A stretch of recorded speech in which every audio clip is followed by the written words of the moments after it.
This is the True North Collective podcast, a gathering of unsugar-coated conversations on authenticity, created by the real-life documentation of everyday humans fearlessly finding their true north. Welcome to Season 4 of the podcast. Hi, I'm Rachel. I just bought 10 bags of my favorite comfort food, Maxine's Heavenly Chocolate Chip Cookies. I'm about to turn 38 and I just moved back in with my parents, and I'm currently reading a book that's called How to Be Your Own Best Friend.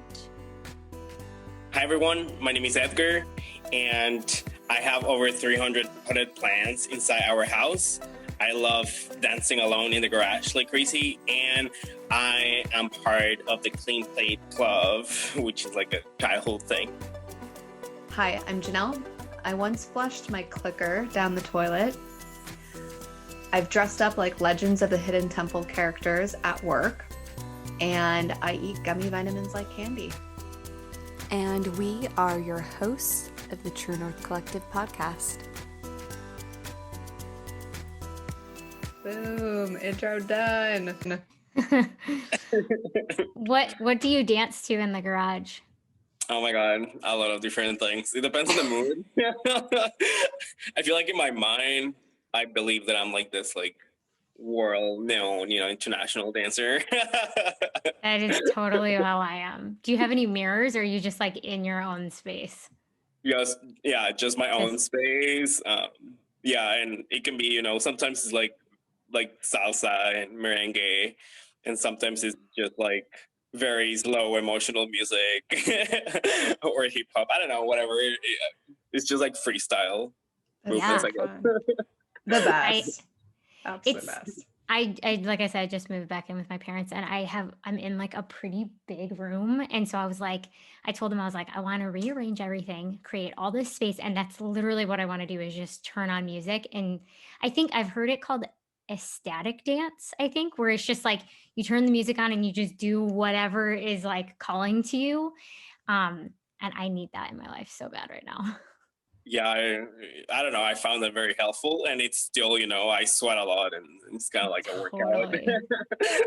It's so fun and magical. We, on New Year's Eve, Jess, who's been on the podcast before, we just basically had a dance party by ourselves outside, and it was so fun. I'm just like, why can't I do this all the time? And I'm not a good dancer, but I kind of just jump around like I'm teaching a group fitness class, and I get exhausted by the end, but the feeling that you get from it is out of this world.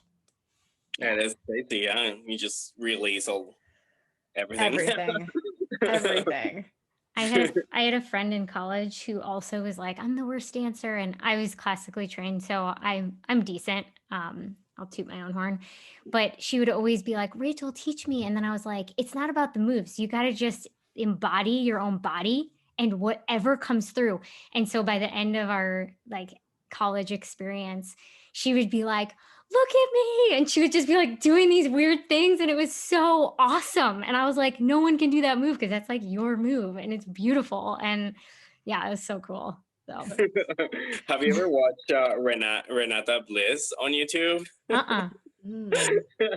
She's from Australia, but she makes me so happy. Like it's a really fun video to watch.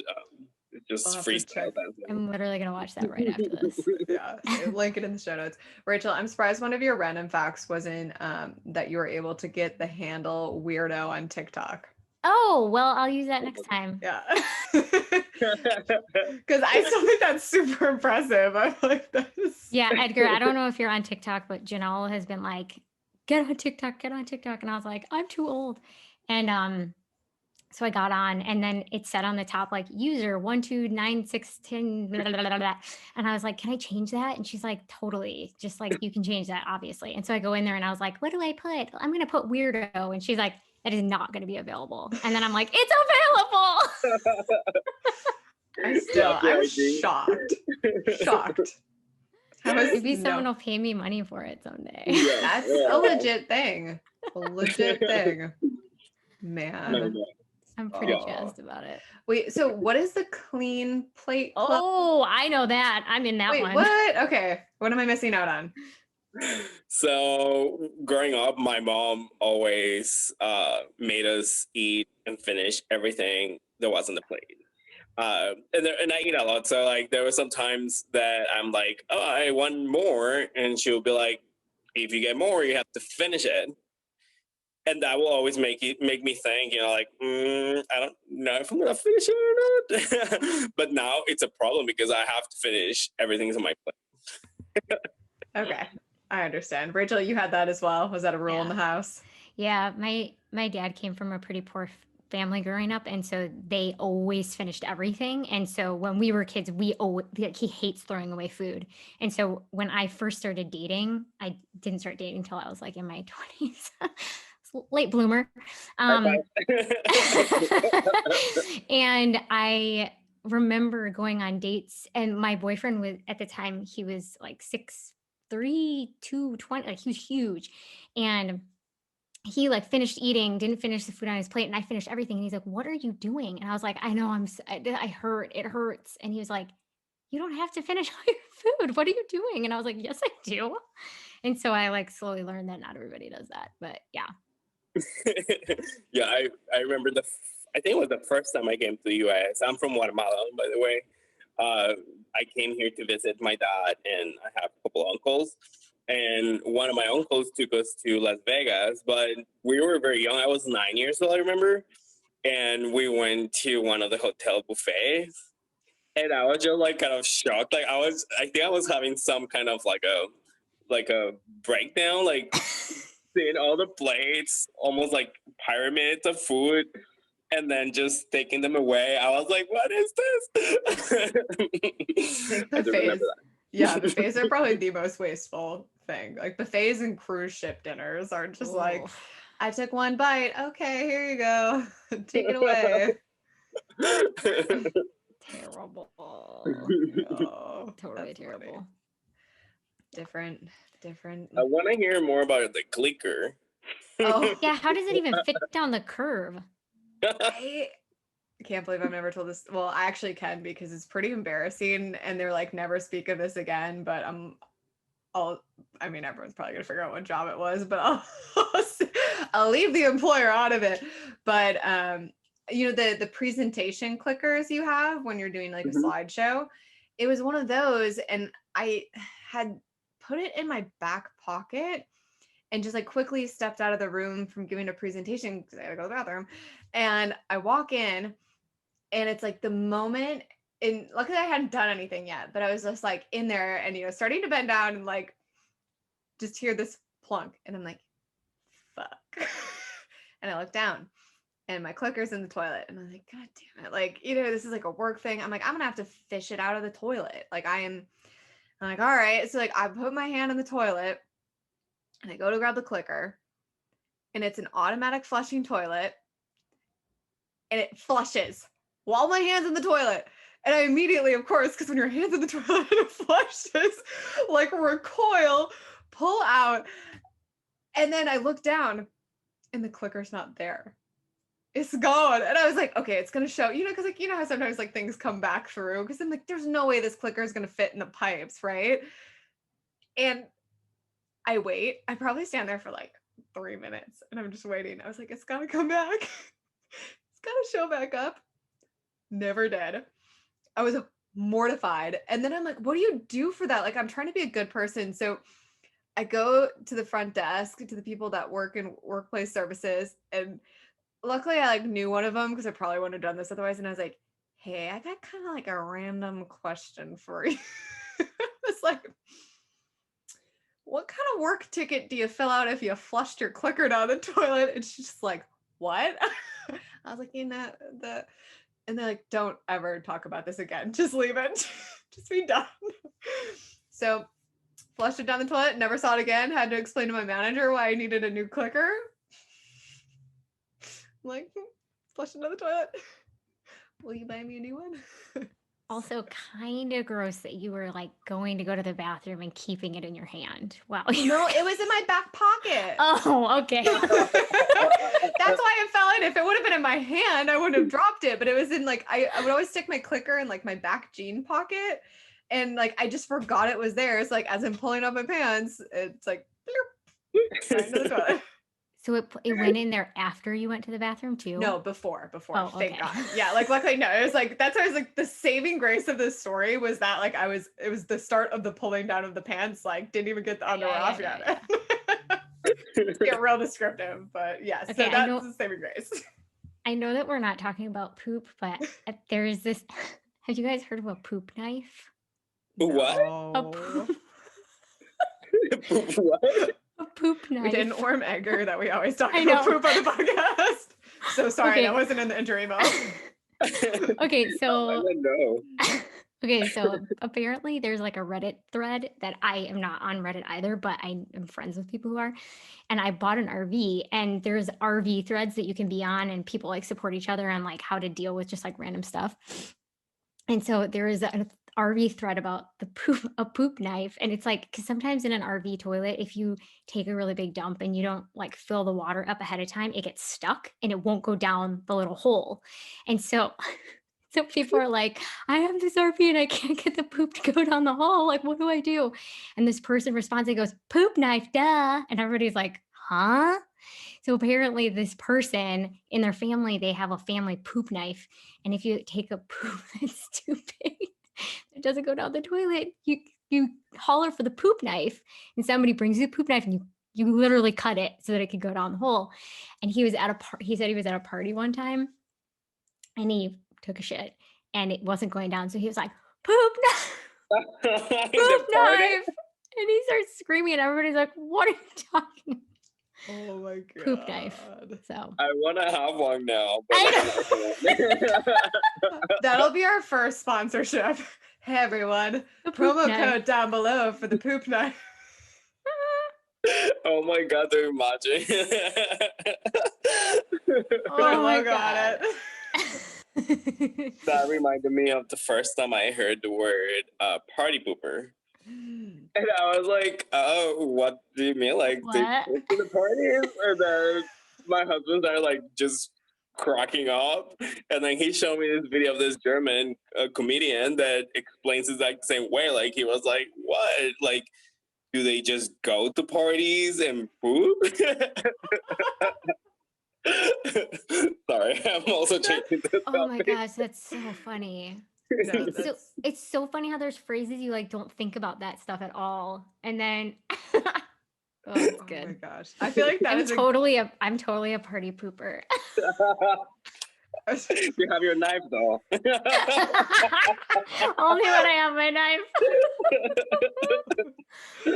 Oh my God, starts my stomach. I feel like that's a really great transition to an introduction.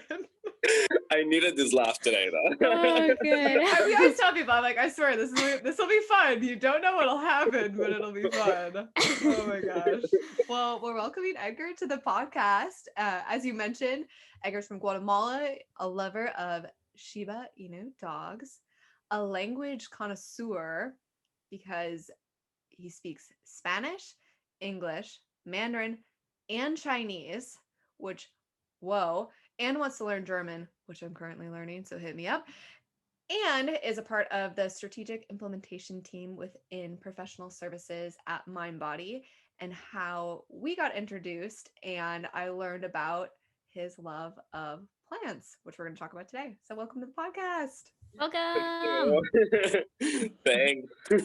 But for real, if you start to learn German and you need a buddy, I'm trying to manifest in 2021 someone to practice and speak German with. So just putting that out there. Let's do it. I started, just learning a little bit because my husband speaks German, and it's so hard. Like, I'm like, I don't know. Like, it's a different kind of hard. I feel it's more like, yeah, but I do want it. Like, I want to. Oh, yeah. Ich spreche Deutsch. All right. Los geht's. So the first question, like that's like all I got. Those are like my confident phrases. Or I talk to my dogs in German and people are like, what? Okay. But we start the introduction or post introduction off with a question. What does it look like to be you today? In this moment? The big question. In this moment, I feel like I would say plants. That's all that describes me right now. I'm a plant. I'm kidding. I am a plant. Currently, I have the plant in the background. You are a plant. Okay, tell us more about that though, because yes, you have like this amazing green thumb, and we've talked at when I was working at the office many times about all your plants and how I kill mine always and all your secrets. So dive into that a little bit more. I don't know. I feel like growing up, I feel like I was always surrounded by plants. Like my mom loves plants. My grandma used to love plants. Even the neighbors, now that I think about it, when I was very young, I didn't really think about that, but it was always there. And it was when I left to Taiwan because I studied there, that I started feeling like I need something. And I remember I got this mint plant. It was huge and it was long, and I remember it was just pretty, and I had it just hanging, and that got me into plants. Like I really wanted to keep getting more. I wanted to, see them grow and all that. And now they're just part of my life, like every single day. I feel like it helps me to shut down my mind when I take care of them. Like I just completely get lost in like the leaves and everything, and then I totally like lost the thought or anything that it's bothering you. Like it just, I don't know. Even outdoor gardening, everything, like it's truly like my second job. That's how I see it. But yeah, anything. I mean, all I talk is about plants. Do you feel like your plants have personalities? Like, do you feel their energy? I do. I Yeah, do. I do too. Definitely, there are some that I'm just like, I don't like you, like. And that's where my Shiba Inu personality comes out. You're like, you're gonna like me. I'm gonna make you like me. No, Awesome. it's some are just very chill, and they're like, oh yeah, we're gonna be good. Like, so yeah, I definitely feel that. Yeah, I feel like one of my strongest memories is just being in the office and walking past your desk and just, I mean, covered in plants. And I was like, how does this guy keep them alive? And so I was like, I gotta ask. Like, I have to figure this out. And I just remember, I think you told me that you sing to them or you talk to them. It was just like the sweetest answer. And I was like, oh, so I'm just not nice enough to my plants. That's why they keep dying. Like literally, like that helps. Like I feel like the way I figured that out was this plant was struggling. Like it was very sad, and I was trying to like do everything, to get it right. And then I started talking to the plant, like touching the leaves, and be like, we can do this. And I don't know, it came back, and I was like, so I started talking to plants, like crazy. And I feel like it's good they like it, and the music as well, like they like it. That's what I found. Even if it sounds crazy. No, it's not crazy. That's what I was gonna say. Is like I used to kill plants too, and my mom got me. It's either a spider or a snake plant, whichever the one with like the tall straight leaves. And she got me one and was like, "You cannot kill this. Like, there's no way to kill it. You'll never kill it." And it was dying, like it was happening. And right around that time, it had like one leaf left, and it was just like so sad. I met my ex-boyfriend, and he had a jade plant, and it was like a little, like it had been a transplant jade plant, and that he had gotten, and he was like, I don't know if it's going to make it. It's been this small for like years, but, and it was like zip tied to this stick. And I just had this like connection to this jade plant. And in the year that I had it, because I then moved to Vancouver and we were long distance, but while I was in Vancouver, the thing flourished. And like, that's what I would do. I talked to it, and I would like almost like pet its leaves and be like, how you doing? And like, they say don't overwater jade plants, but it said it wanted water. So I would just like water it when it said it wanted to. And it was so happy. And so ever since then, that is how I am with all my plants. Like I do talk to them. And I think there's actually studies that have been done where people take plants and like separate them. And one of them, they like yell, abuse it basically, and the other one they speak nicely to it, and the one that is spoken to in an abused way dies, and the Yeah, other one flourishes. I think I've seen that. Yeah, Yeah. it does happen. I think it's great. It's not crazy though, because it is, they are a living thing. Not that they can understand what you're saying, perhaps not, but they know your tone. Kind of like dogs, like Mhm. when they know when you're mad at them because they did something wrong versus when you're happy and playing with them, like they can sense that. I feel like that's the same with plants. Just like you said, like I feel like there's all this stereotypes about like having plants and taking care of plants that, like, oh, you cannot kill this, or this is a plant that needs zero light. Like all those are stereotypes that don't exist. Like they all need light. Like we need light. And the same with you can kill any type of plant, but you can also learn how to keep it alive, right? So yeah. Yeah, it's an interesting thought too, even when you think about communicating from like human to human, you're absolutely right. Like the energy behind something is almost more powerful than the words. And so, I mean, I can say for my own self, like if I'm, again, my ex-boyfriend, like I used to say things to him that I was like, it was what I wanted to be able to be saying, but the intention behind it was still like trying to be right. Or, and so he could catch that and he'd be like, it doesn't like I couldn't get past it.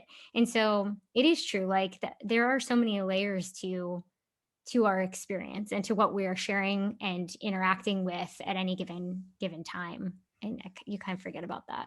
I was Yeah. thinking about our podcast episode where we talked about like energetics and even and Rachel, tell me if you know what it's called, but like the vibrations, what was that called? I should know this. I don't know. With Laura, or was it Laura? No, Lena, sorry. Oh, like the vibroacoustics? Yes. And we were talking about like the energy and like how we can sense things and how it carries. And I once went on a date with a guy who said that he had a belief that when you prayed, specifically in nature, that the plants around you would hear it. And because they have such deep root systems, they could carry that message through the root systems and it can almost go anywhere in the world. And I thought that was one of the most beautiful things I've ever heard. And I always tell people, I'm like, I don't care if you don't believe that or if you think it's total woo woo. Like, I want to believe in something like that. Like, I want to believe that things can be so alive outside of just our human existence or even animals, that we are all connected and that messages can be carried through these systems, which really, I mean, plants and ecosystems thrive and survive all the time and make, I mean, they're living and they make all these small little changes and adaptations. And yet we almost treat nature and plants like they're not actually living or that they're inferior, which sometimes blows my mind because they are So so complex. now you mentioned this, and it's totally right. I remember two books. I mean, I don't remember the names, but I remember reading them before. One was when I was younger, and it's in Spanish, but it's probably in English too. But it says, or the title is, um, what's the title? The trees die standing, and it explains. It's like a analogy, but it's just like explaining how trees, even if they're hurting, they try, they are very strong and they try everything to keep going. And even when they die standing most of the times, unless it's lightning and stuff like that, right? But other than that, like oak trees, one example, like in California, there are so many oak trees. Many of them are dead already inside, and outside are standing, trying to sprout some living parts on the side before they actually fall. And I don't know, it was explaining how you could also do that. Like, even if you're feeling like you're going to be defeated, like you can just keep going and keep going, look straight, keep going strong. And I thought that book was beautiful. And the second one that I remember when you were explaining this part is there is this book that explains how trees are communities. Like they have communities within their space. And if a plant is hurting, we don't see it, right? But underneath, with all the roots and everything, there are these things saying like, oh my God, he's hurting. Let's try to put all the water, towards his side or her side. Try to, move the resources because he or she needs it right now. So that to me, like insane. Like it's not like this is mine. I'm gonna take my water. Like it's like, oh, you need some. Like they just share, and then of course the stronger ones are the ones who share these resources. So I thought that was beautiful, and that's actually how it happened in like forests, and it's pretty amazing. It just warms my heart, and I'm like, can we all be trees? Yeah, I know.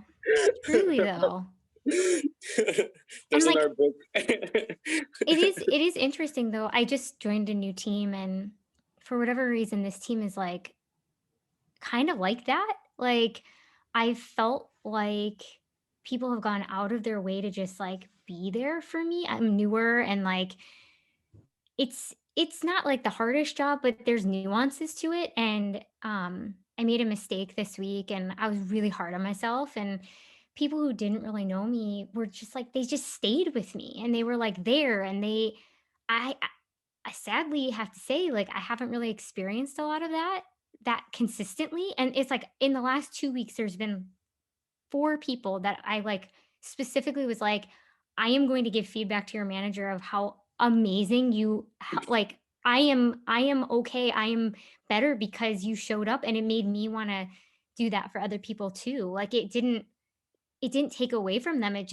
expanded. And it's interesting that like in nature, organically, that's how innately some parts act. And like, why are we fighting that within ourselves?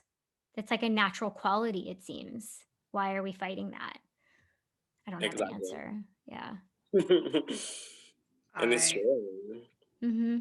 I would say that is something I've actually been actively working on, just being aware of how much distrust and definitely a scarcity mindset, even though it's not always there. And I've worked a lot on it, but I've shared this in the podcast, just like being in different environments and having gone back to Wisconsin and just like feeling like an older version of myself, realizing how much that is ingrained in me, and in like feeling like, oh, I need to keep resources for myself.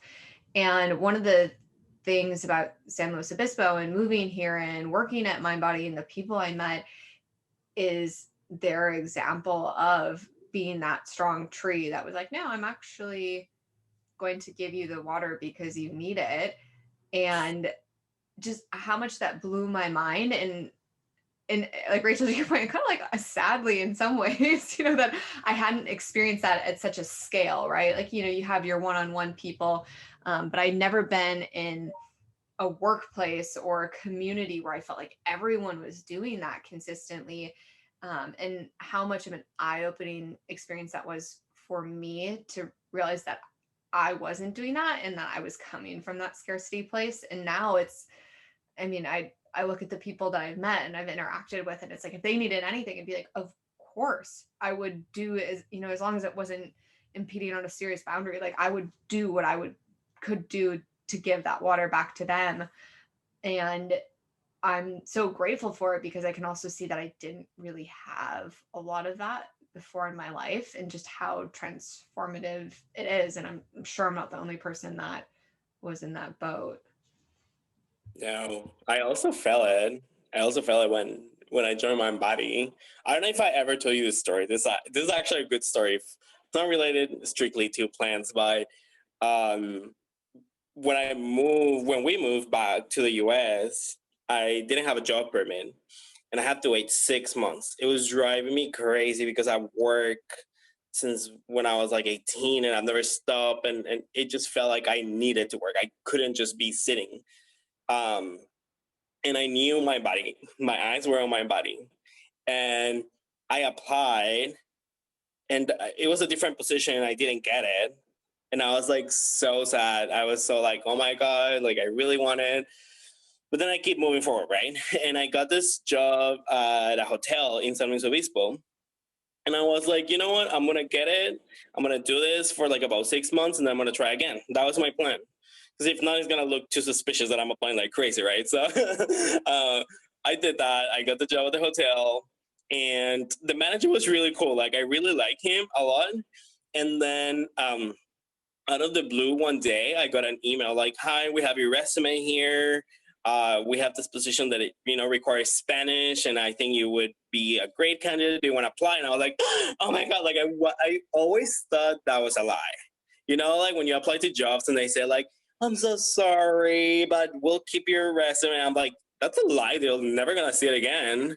So when I got that email, I was like, they actually look for me. Like, I was like kind of shocked. And then I went through all the process, and I had the final interview with the hiring manager.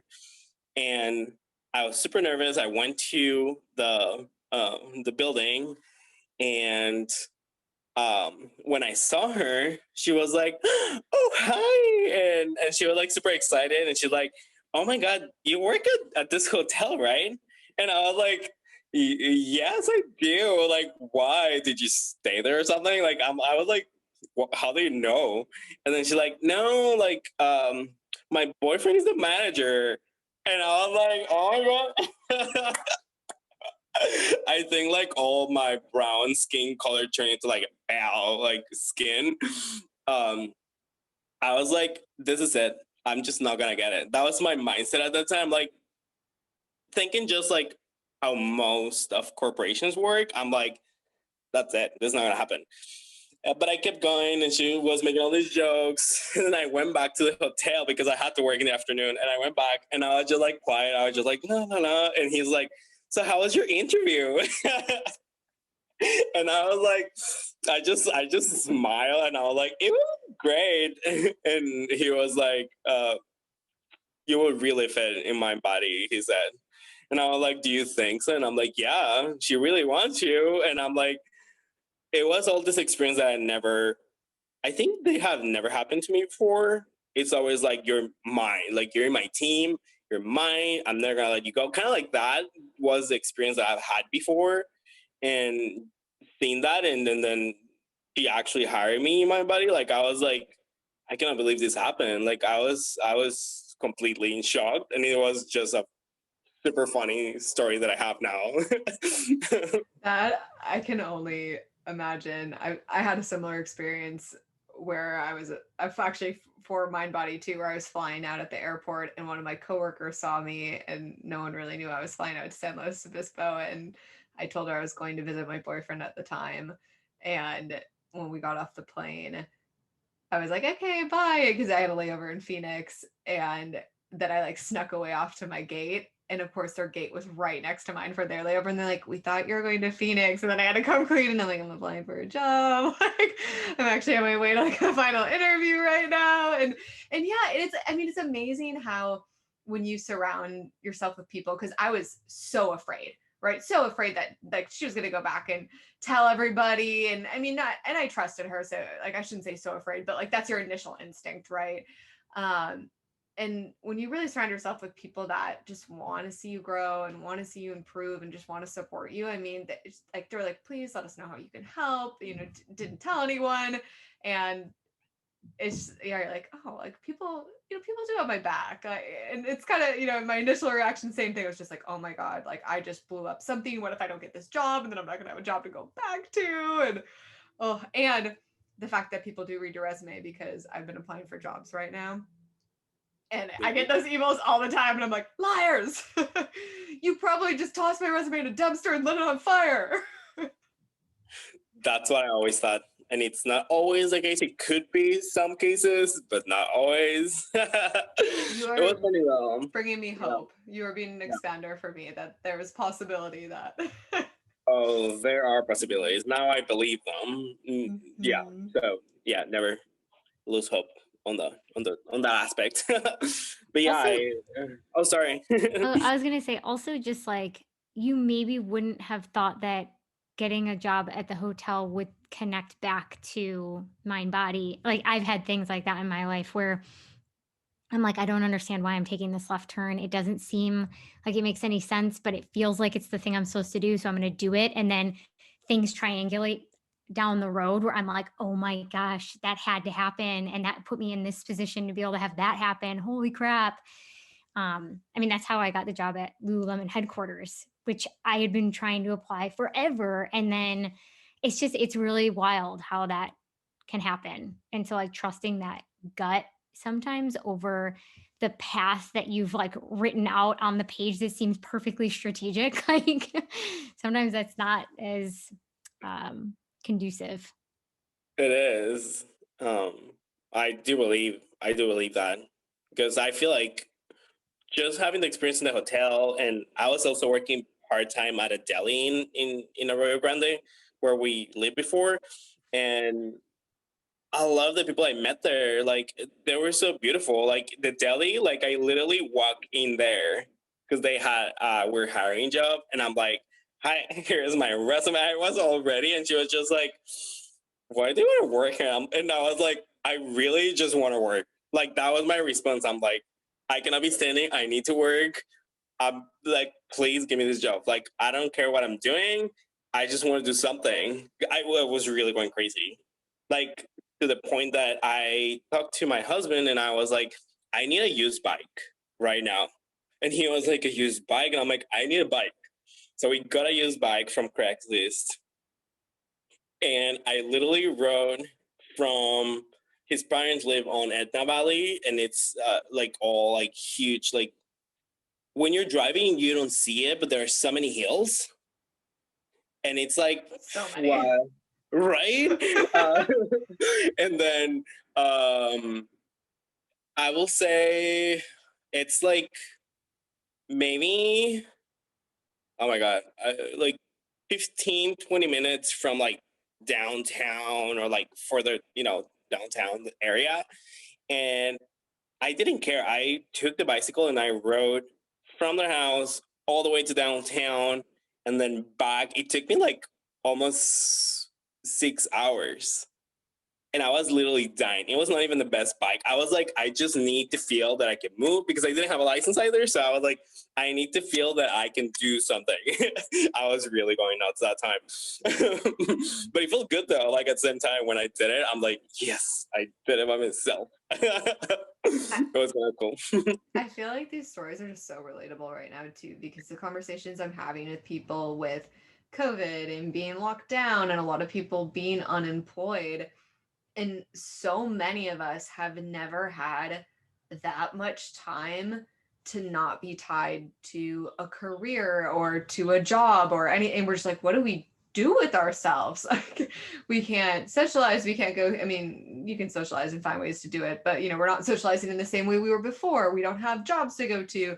And it's been so interesting to just see what people do with their time and doing things like that. Like, when would you probably have ever really chosen to buy a cheap old bike off of Craigslist and bike? In which, by the way, thank goodness you're safe, because I would be so scared to bike with the cars on Edna Valley. Like, that's a beautiful bike ride if you survive. So glad you're safe. But what I mean, but when would you ever choose to do that? Like, it almost pushes you when you have all this freedom to be like, what do I like? What do I want to try?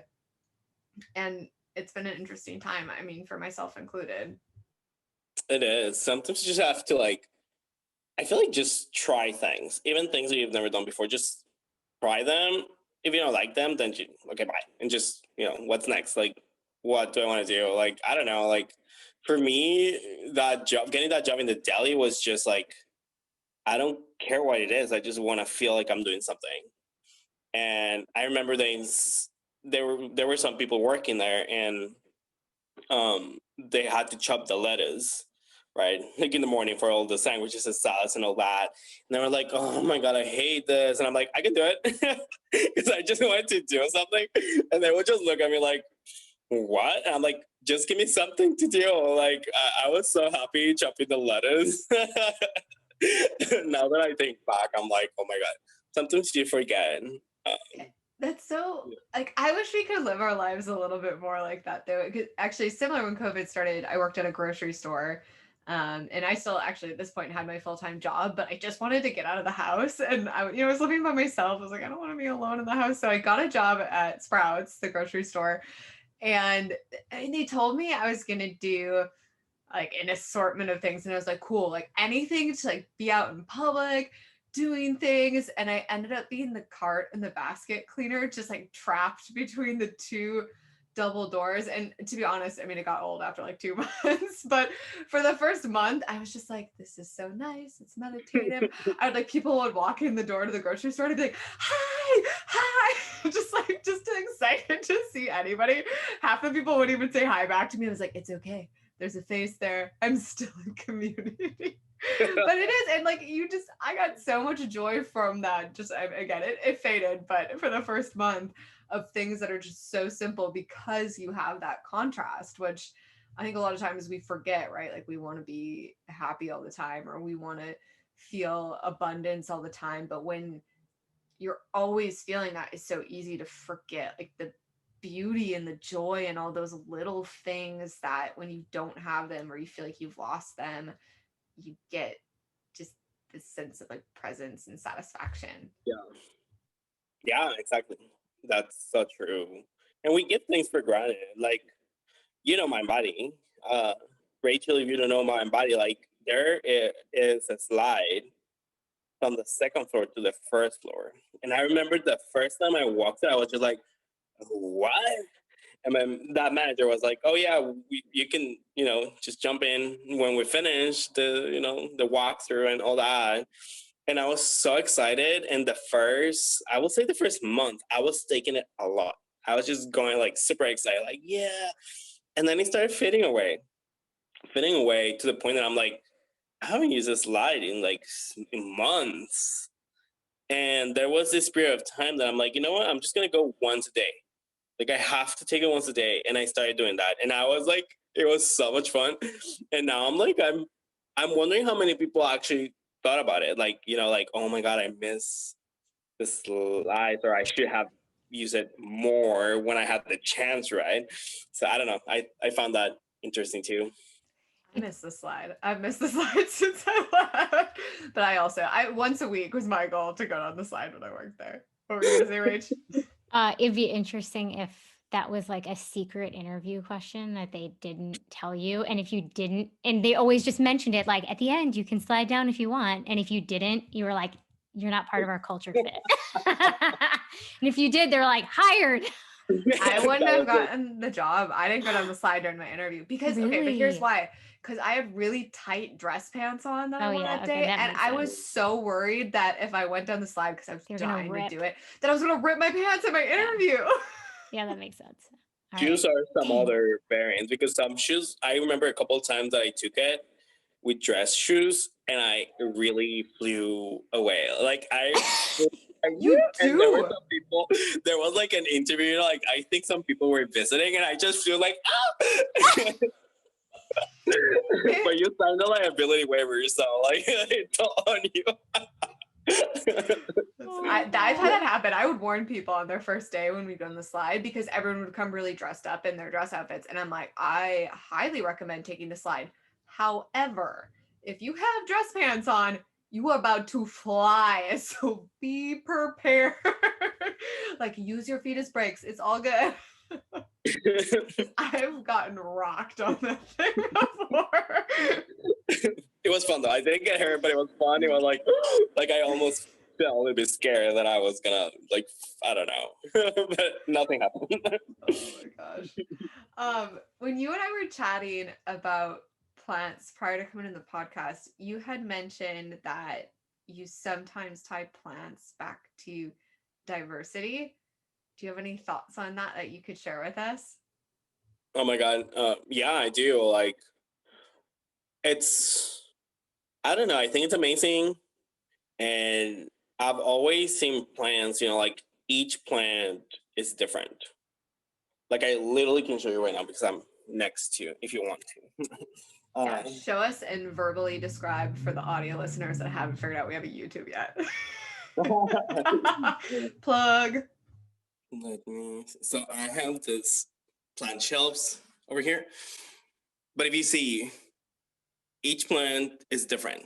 The colors, the size, and even if you touch it, it's just, if you see this texture, like the color that this one has versus like, this one. And even within the same plant, this is the same plant. And there's this one that is like variegated. So it has like different tones and colors. This one has like white little spots. Like they're all different. There are some that are like purple like this one. So there are even different colors, different textures. And that's how I see life, right? Like I think we're diverse, like we are different. And I don't know, I wouldn't like to have these shelves and just have this type of plant all over. Like I like to see all the differences, like even care. Some don't like water, some do, some love more light, some others are just give me the minimum light and I'm happy. And some others are even like I don't like to be crowded. Like there are like succulents or cacti, they don't like to be crowded. They like to have their space. And all these tropical ones love to be crowded because that increases the humidity. So like I don't know, I see like when we talk about like diversity with the team or with friends, I'm like, what are we even talking here? Like we need our differences. We need, languages. We need different skin, skin color, different culture, background, experiences. If not, I think life is gonna be boring, right? Like just same of all. Well, But and even to your point, it's like within the same plant, there are variations too. Like, I mean, I've had another jade plant and it wasn't the same. Like, it was the same, but it wasn't the same. And like, I don't know. I couldn't really like pinpoint why my relationship to one of them was different than the other, but they were different. They were totally different.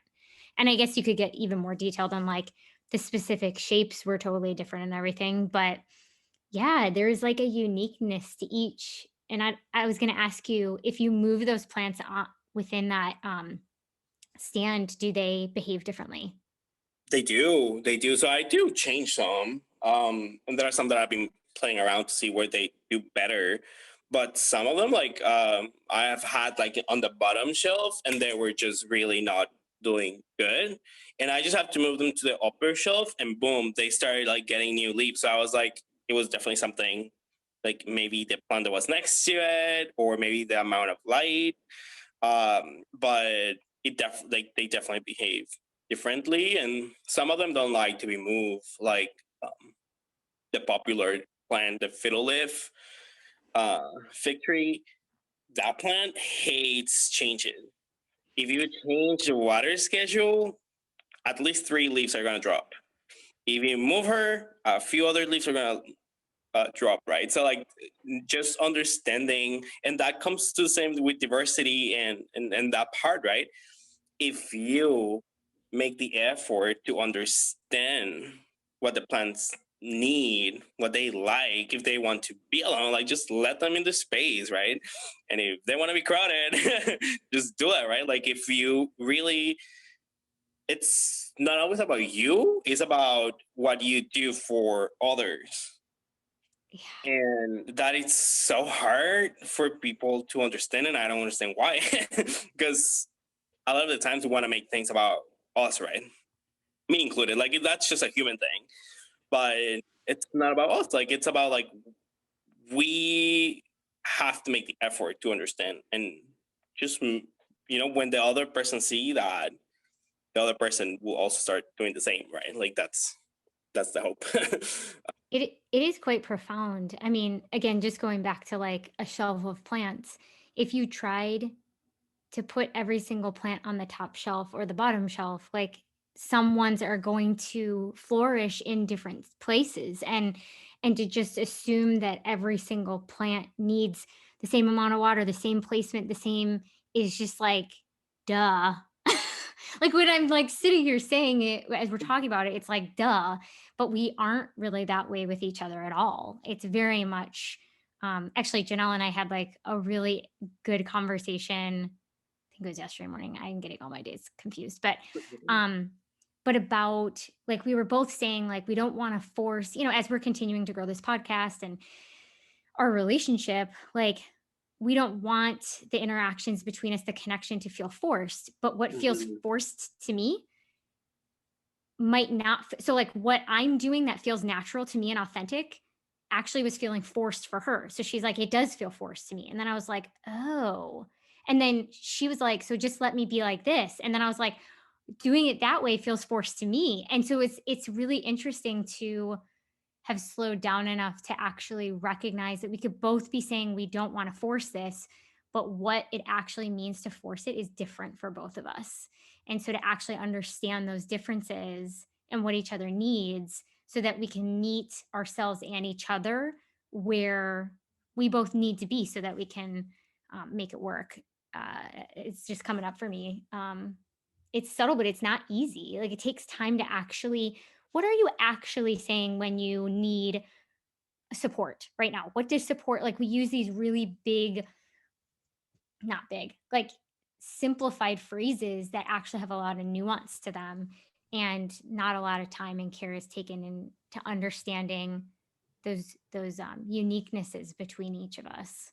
So There's an analogy. I think the angry therapist I got this from him, but he talks about following the string down. And to your point, Rachel, the idea that there are these things sort of on the surface that are simplified, but there's a lot that if you start to dig deeper that is attached to it. And I'll just put the visual out because we're talking about plants. I feel like that's the same analogy around the roots, right? Like, you see this thing on the surface, but a lot of times, and I'll speak from I haven't always done the exploration historically, more so around where is that even coming from? Like, why am I feeling that way? And if I don't understand me and what I need and why things are, showing up how they're showing up, or why things are bothering me, it's like, how can I expect anyone else to navigate that?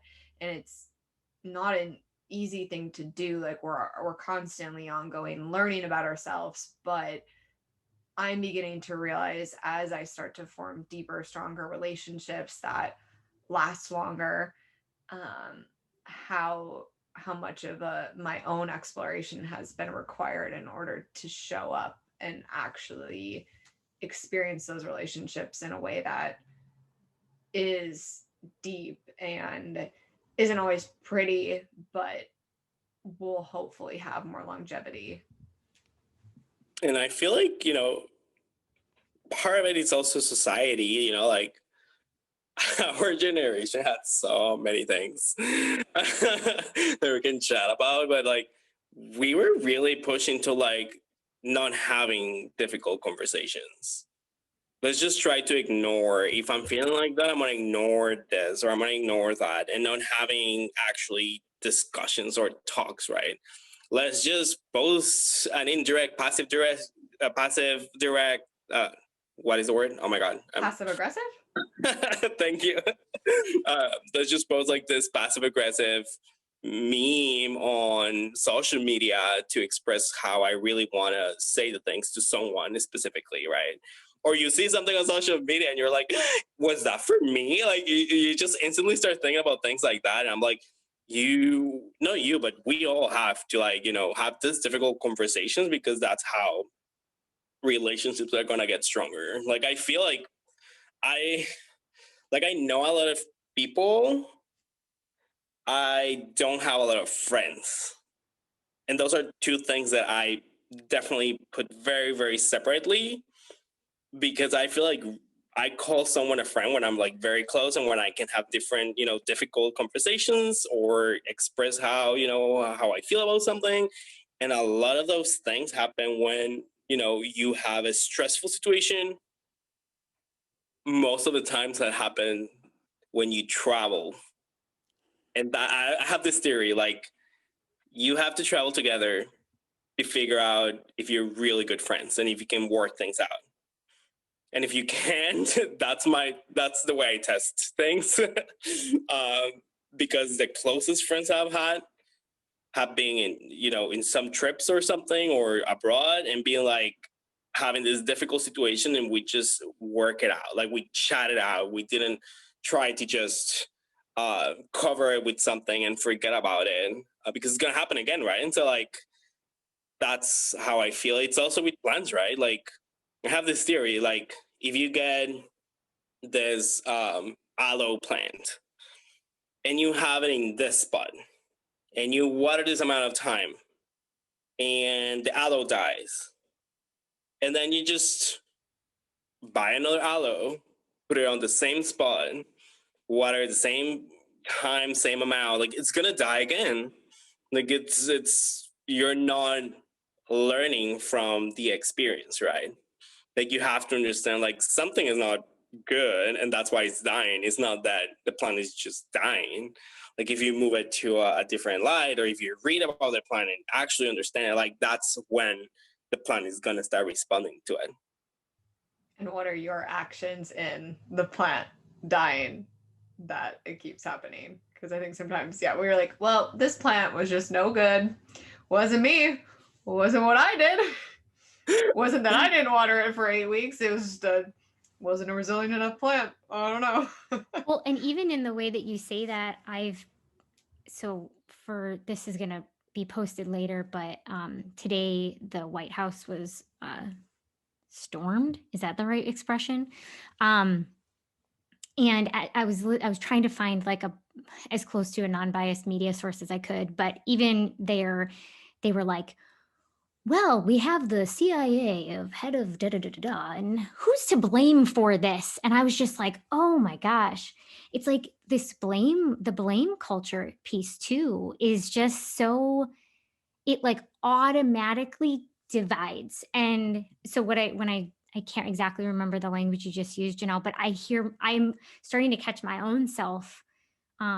It's nuanced of like the way, and the people around me too, the way that we talk in describing situations that could just be acknowledging what's here, but instead there is a way that it's being said that's like, who can we point the finger at? Like, whose error was this? Where? And so I guess I'm saying that because I'm working on my own like self-abuse voice too. And so in those moments where, we've killed the plant and we are asking ourselves, what was my part in this?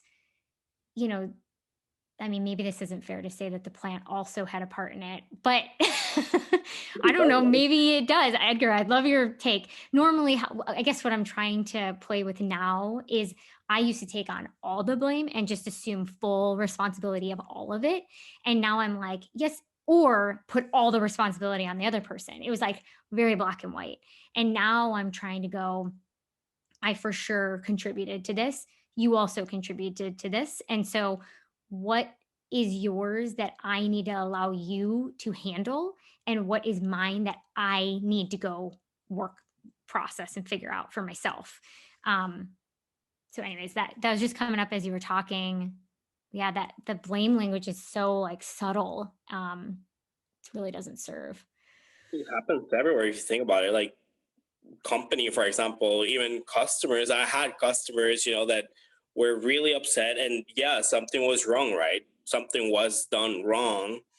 And I took sometimes like some customers that were upset, and I have never worked with them before, but when I took on some of them, of course, when you're frustrated, you only think about, what went wrong, and you focus on the problem, right? Like, this is wrong, this is bad.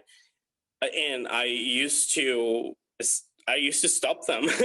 I used to be like, it was wrong, but we cannot keep talking about it, and we have to think about how can we resolve that. Yeah. How do we pass this? And I'm happy to like, do whatever I can to make it better, but we cannot just get stuck in this moment. And I learned that, like different situations growing up as well, like um, relationships, even if it's friends or love or, whatever, like you can get stuck on something and just stay there for many years. And that's actually the case of my mom. I feel like she still loves my dad, and she got stuck in that moment and she was never able to move forward. Mm. And I can sense it, right? Like she's stuck. She just cannot enjoy fully. She tries sometimes, but it's like not fully, not as much as she could have done, right? Yeah. And it comes back to like what we were talking, like if you don't work on yourself, how are you going to reflect that to others, right? Like how can that work? And it does happen, right? Yeah. There's Mhm. go ahead. Sorry. Oh, I was No. just going to say, is like in that example, it's the comfort. So I caught myself doing this, and it's really interesting. And I'm sure other people do it. If I am feeling lonely or abandoned, or I have this like wound coming back up, I almost put salt on it because it's like this level of comfort. It gets sparked. And I can give like a really specific example actually, of something will activate that I'm unlovable, people will leave me wound.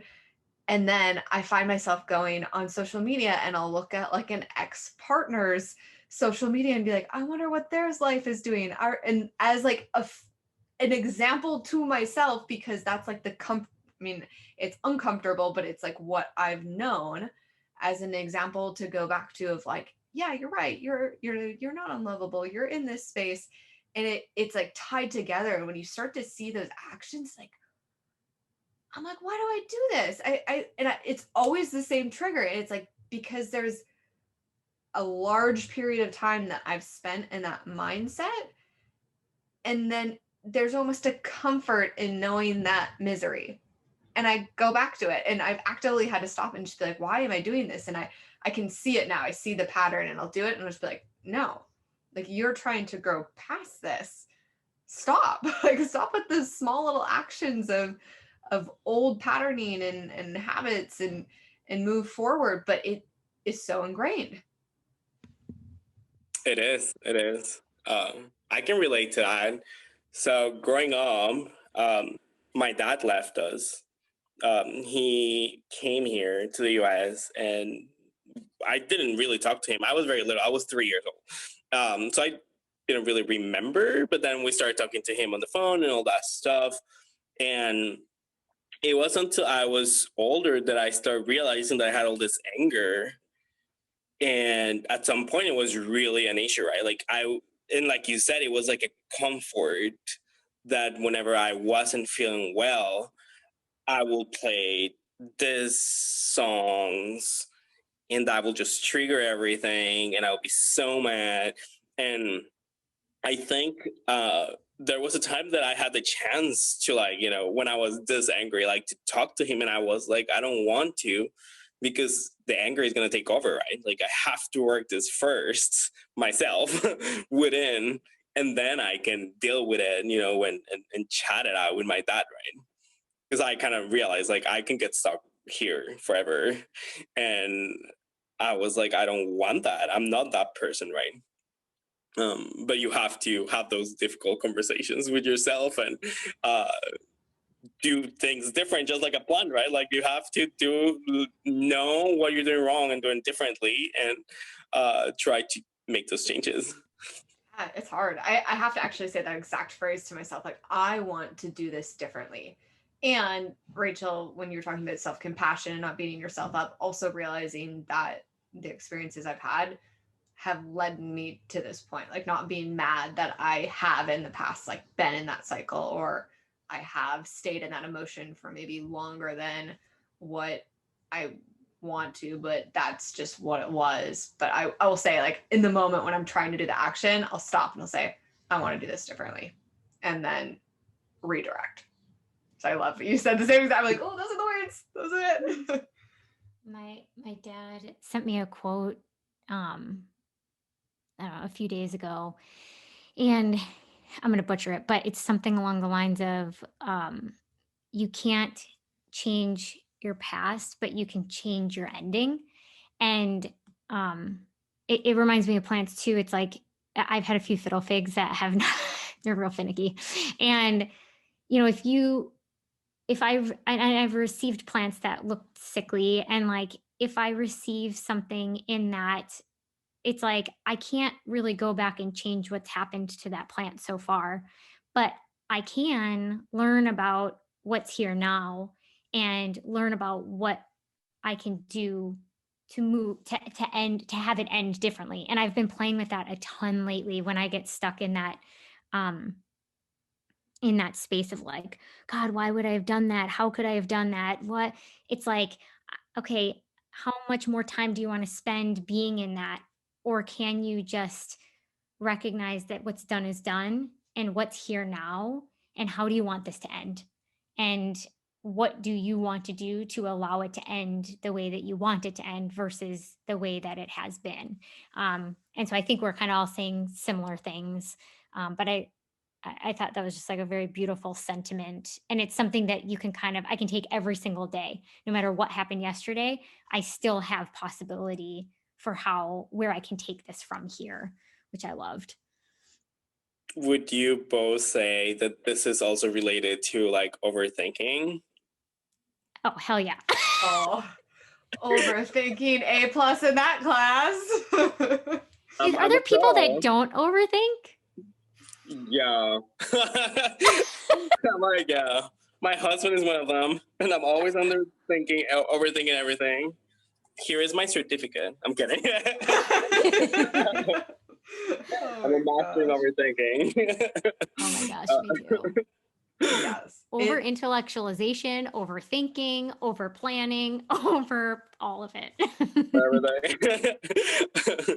Oh my God.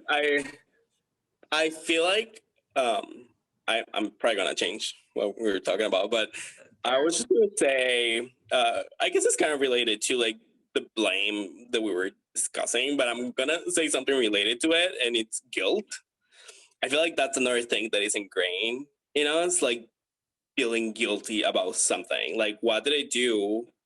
And then that's gonna get stuck with you. And for like, I think a lot of people that have plans, I feel like if you see a lot of the Instagram pages, like most of the pictures and everything that it's posted is gonna be like the perfect plants looking so great and like just showing it off. And when a plant die, that is hard to post.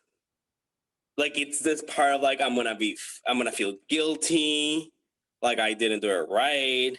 And I remember the first time I'm like, well, if I did it, I have to share it, right? Like I'm not the only one. And I remember this because I follow from years back. I follow this. It's a podcast it's on Spotify. That's how I found it. It's called Epic Gardening.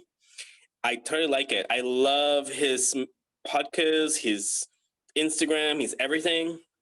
And I remember one of his episodes, like he had, this other gardener, and this gardener was like, if you haven't killed a plant, you're not a real gardener.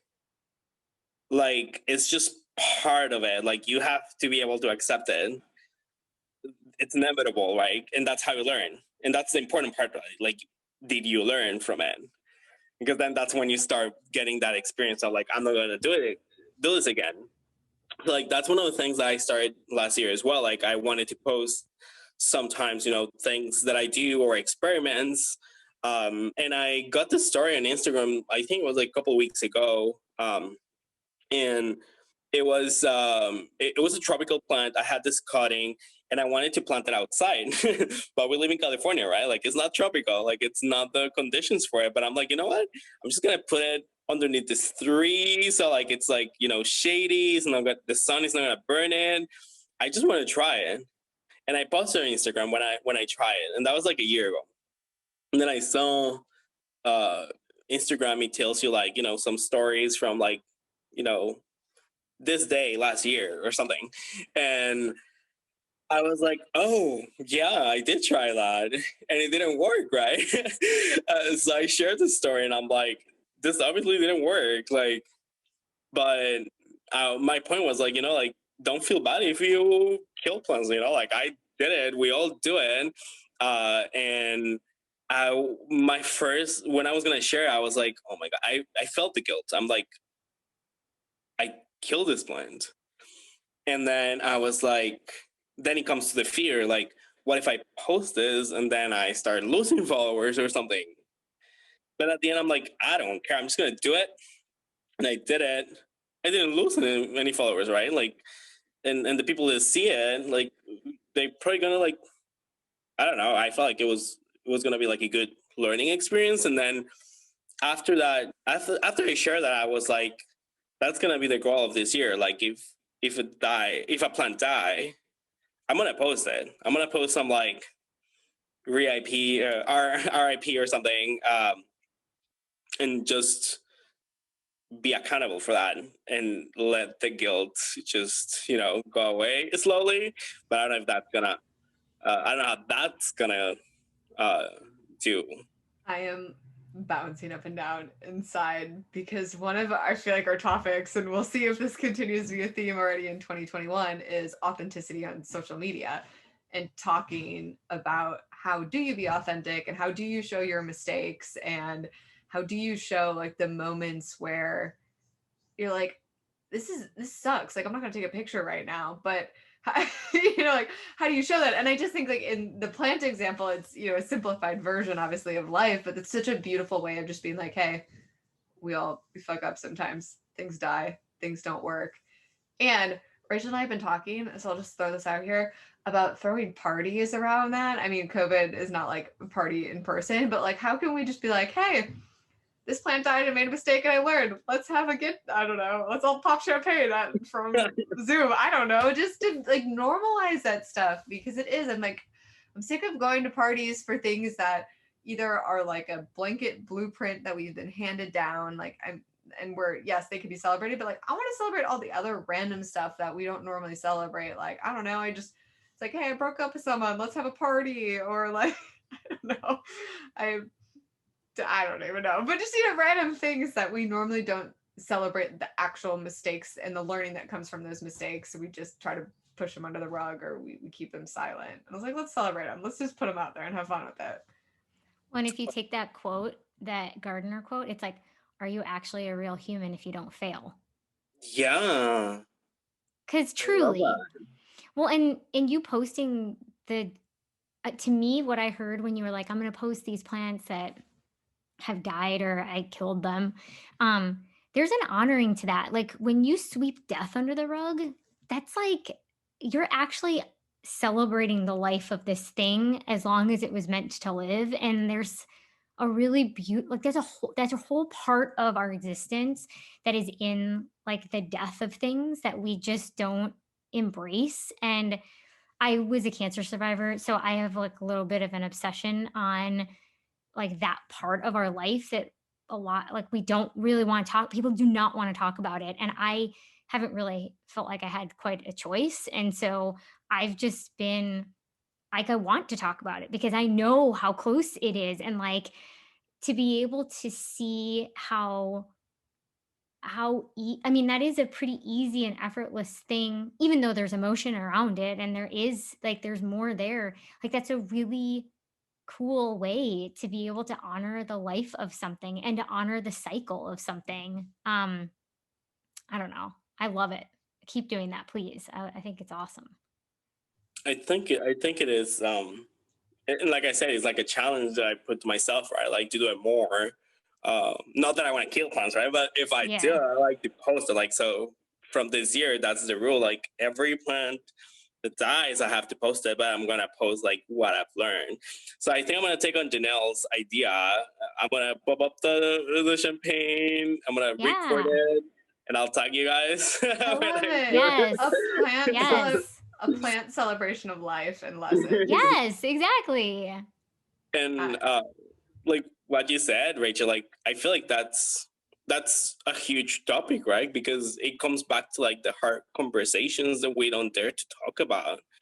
And the experience that you had, it's so unique, right? Like you said, it was so close, like you felt it so close, but just the fact that you fought it, right? Like I don't know, like that to me is a great experience. My dad, it's as we speak, he is in the hospital. He has been in the hospital for, well, he got sick last year. It was actually January 2020. And it was because he couldn't breathe and all these things, and doctors couldn't figure it out. Some months later, I was like, what if he had COVID? Doctors didn't know. It was exactly, they couldn't see, and then it became like a pneumonia. So like all last year, he has been like struggling with like having this periods of time that he cannot breathe, and he has to go back, and then like they found like he has like some blood clots and all this year. But then last week he felt the same way again. He went back to the hospital and he actually tested positive for COVID. So now he's having the second COVID, I guess. That's what I will say. I'm not sure if it was the first time or not, but just being able to like talk about it, right? And being like, I don't know, for me, it's like, it's really hard because I don't have like a deep relationship with him. I've been able to start building it after my anger and all that, right? So I've been, building on it. But then I'm also like, what's going to happen, right? Like, you just have that uncertainty. And I feel like as humans, we hate not having control of something, no matter what it is, right? Yes. Oh man, that's so true. The uncertainty is such a hard place to live in, and it doesn't necessarily need to be, but I struggle with it every day, just like coming back to trust and just think it'll work out. It'll work out. Which is funny because everything is uncertain anyways. Like I'm talking to myself. Yeah. Like I know, because I do the same thing. Absolutely It's like made up. like the only certainty is that everything's uncertain. It's like the change thing. The only constant is that everything will change or something. It's the same thing. And so yeah, it is. We've been talking, Jenell, I don't know where you got the phrase, but I freaking love it. The future tripping. And like, I can now see that if I am trying to think about something 6 months from now, there's a time and a place for that. But if I'm 6 months from now, I am not here, which means I can't get there in the way that I want. So all I can do is be here and trust that when I get to wherever I am in 6 months, I will know what to do then. And that is surrender to me. That's surrender to the uncertainty that is life. And allowing myself to fully be present with what's here. Which again is all words we've heard, but to allow yourself to experience it and not just take it as a concept, I think is what I've been playing with. Oh, so good. I know. This conversation's amazing. Edgar, you're the best. I know. This is so great. I'm so glad you decided. Yeah, I'm so glad you decided to talk to us. No, like I'm so excited too. I feel like, this is gonna sound funny, but I'm this kind of person that if I don't feel the good energy, I'm not gonna talk at all. Like, it's gonna be really hard to make me talk. But if I feel like the energy feels right, like it's just like boom. And I feel like that with people, like I talk a lot and people think like I talk a lot, but if I feel something, like I don't know, if I don't feel like we connect, like I just don't talk. And it's weird. So like, you're very similar. I'm the same way, actually. Even the clean plate. Yeah, exactly. No, but it's true. Like I felt really free to talk during this conversation. So I appreciate it. Like it's good. We appreciate you. Thank you for playing with us. We have our final questions of the podcast, and the first being, how do you live your true north in one word? Oh my God, this is gonna be so boring, but it's gonna be plants again. It's not boring. I love it. I like consistency. We talk about consistency a lot, and I'm looking for consistent people in my life. So boom. And then if people want to get a hold of you, follow your plant journey, see your plant life celebration experiences, where can they do that? I think the easiest way is Instagram. I'm pretty active on that. On my plants page, it's called Talking to My Houseplants All Together. And I check messages, but follow me. Like, any plant question, I don't ignore messages. Like, if I know, I'll tell you. And if I don't know, I'll tell you I don't know. But yeah, that would be the best way. Awesome. Well, thank you so much. This has been really fun. Thank you for playing. Thank you all. Thank you.